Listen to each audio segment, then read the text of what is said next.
Kung mahilig ka sa tilapia, tamang-tama sa iyo ang recipe na to. Tara, magluto tayo ng baked tilapia. May isang malaking tilapia nga pala ako dito. Nalinis ko na yan at hiniwaan ko na sa gilid-gilid niyan. Marinate lang natin sa asin, pamintang durog, paprika powder, liquid seasoning, sesame oil, tapos lamas-lamasin lang natin yan hanggang sa mag-mix ng maayos, tapos set aside lang natin yan ng mga 30 minutes. Saka natin babalutin ng aluminum foil. Gumamit lang ako ng mga 3 perasong aluminum foil dito. 2 sa ilalim at 1 sa ibabaw. Una, maglalagay lang tayo ng spring onion, ginger, garlic, cilantro leaves, red onion, lime na hiniwa ko lang ng maninipis.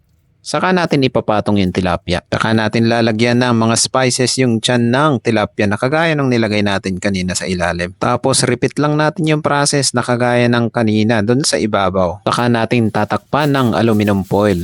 Make sure lang na maisil natin yung gilid niyan para hindi sumingaw mamaya yung steam na galing dyan sa loob. I-preheat lang natin yung oven ng 180 degrees tapos bake lang natin yan ng 40 minutes. Kung wala kayong oven, pwede rin kayong gumamit ng steamer dito. Ayan o, tignan mo naman kung gaano kalutong-luto yan.